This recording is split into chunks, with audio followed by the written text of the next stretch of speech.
Les flûtistes kimbanguistes s'activent pour les festivités du 17 mars 2026. L'ambiance a été au rendez-vous ce mercredi 11 février 2026 au centre d'accueil kimbanguiste de Kassavobo. Les flûtistes kimbanguistes du groupe central ont organisé une marche joyeuse, tambour battant, en perspective de festivités du 17 mars 2026, marquant le 34e anniversaire de la mort de sa grandeur Isolokele Lukelo, premier fils de Papa Simon Kimbangu. Les fidèles kimbanguistes qui ont été au centre d'accueil dans l'après-midi du mercredi dernier ont assisté à des démonstrations et traditions kimbanguistes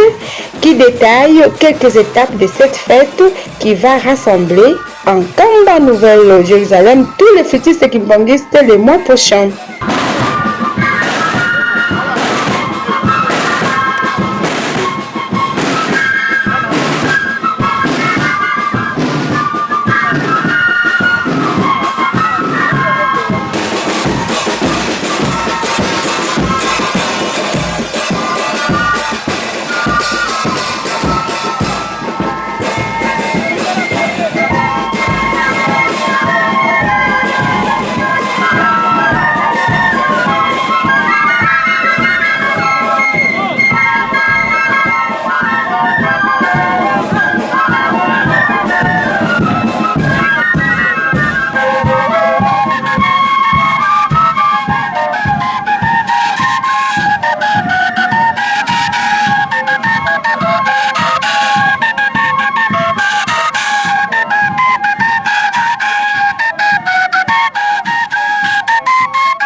Les tambours clairons et commandements d'honneur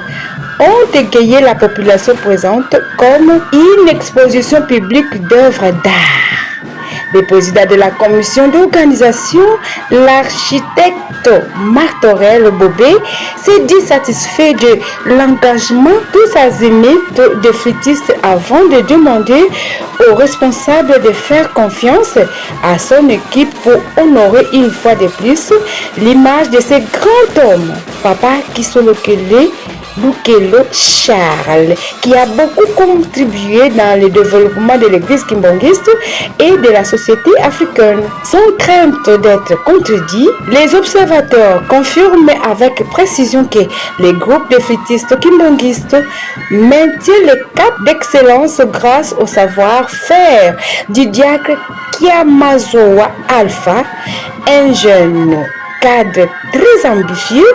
qui conduit à bon port cette structure. Il convient de retenir que Papa Isolokele Lukelo Charles est mort le 17 mars 1992 à Bruxelles. Rapatrié au Zaïre, l'actuelle République démocratique du Congo, sous le régime du feu président Mobutu, son corps a été inhumé dans l'enclos dit Kindongo en Kamba Nouvelle-Jérusalem au Congo central et pour permettre à toute la communauté kimbanguiste de se souvenir des bienfaits de ces géants,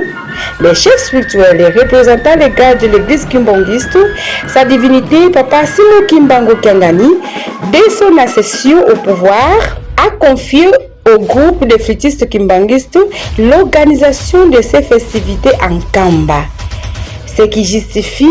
l'automobilisation de tout flûtiste de répondre matériellement et physiquement à cette rencontre